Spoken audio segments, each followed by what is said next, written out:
Thank you very much once again. I will speak in English for the benefit of those of you who do not speak Arabic. In February of this year, SRSG Ghassan Salameh requested the Center for Humanitarian Dialogue, our organization, which is a Swiss-based independent conflict resolution organization, to organize the preparatory process of the Libyan National Conference. The Center for Humanitarian Dialogue has been active in Libya since 2011 and has developed strong networks with a variety of Libyan actors through its work with municipalities, with social and tribal leaders, and with armed groups. These contacts in this network have proved invaluable in the organization of the National Conference process so far. The National Conference process forms an integral part of SRSG Salameh's plan of action for Libya.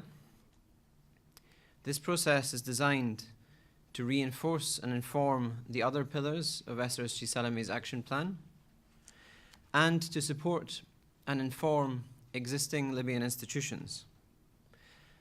SRSG Salameh has committed to take the results of this process to the highest levels, both domestically and internationally. Since its launch on the 5th of April, just 6 weeks ago, the National Conference process has held meetings in 27 towns and cities throughout the country. More than 2,500 Libyans have participated in this process through 42 distinct events and via its online platform. From Ghat to Katrun, to Zintan, to Shahad, our team, many of whom are here today, have traveled extensively throughout the country to hear directly from the Libyan people about their priorities, their views, and their vision for a solution to the crisis in Libya. In all locations, events have been organized with Libyan institutions. We have relied upon municipalities, universities, civil society organizations, and various commissions and government offices. We would like to thank wholeheartedly all of those who have given their time freely to make this process a success, who have organized events, who have taken notes, who have facilitated the discussions. In this process, the Center for Humanitarian Dialogue's role, in close collaboration with UNSMIL, has been to provide a platform and to provide a framework. We have relied upon Libyans to put meat on this skeleton. The process has not always been easy. In some places we have held meetings, there has been ongoing fighting. In Sabha, for example, where we were disheartened to see further bloodshed this weekend, we were only able to hold a meeting in the town centre due to a ceasefire negotiated with the parties to the conflict. And the process is not yet over. During Ramadan, we encourage all Libyans to participate via the online platform to make their views heard through الملتقى الوطني.ly. Events will also be held outside of the country for Libyan expat populations. And after Ramadan, a further 15 meetings are scheduled to be held inside the country before the end of the process in early July. As we have said, due to the ongoing nature of this process, we are reluctant to draw any conclusions at this time. However, we are happy to state that we have observed so far that there is much more that unites Libyan people than divides them. All Libyans want a strong state with unified institutions capable of defending its borders and maintaining its sovereignty.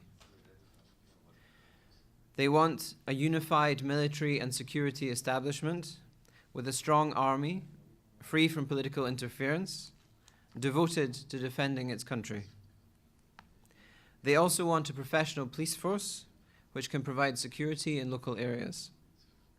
Participants stressed the need to revitalize the economy and to provide young people with economic opportunities as an alternative to arms. The economic devastation wrought by the deflation of the dinar and the cash liquidity crisis was a constant feature in all meetings. Participants emphasized the importance of Libya's oil and gas resources, the need for proper management of these resources for the benefit of all Libyans in this regard.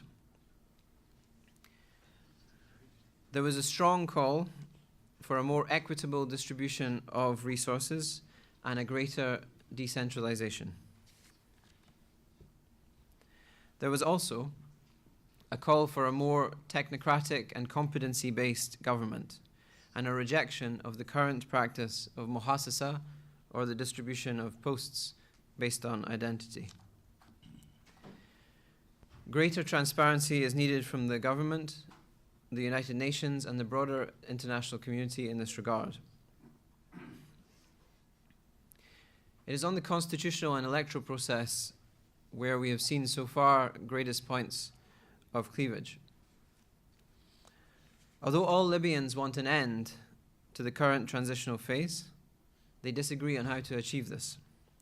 Some call for an urgent referendum on the current draft constitution, while others believe that this draft requires amendments in order to be able to pass. Others are in favor of returning to the earlier Libyan constitutions of 1959 or 1963. Although Libyans hope to be able to exert their democratic right through elections, many participants underlined the need for a clearer constitutional framework, particularly before holding presidential elections. There was significant concern throughout the country about a repeat of the 2011 scenario where parliamentary elections degenerated into violence and failed to unite the country. We hope through the rest of the process that these points will benefit from further clarification, and we underline our willingness to change any of these recommendations and observations following feedback from the Libyan people.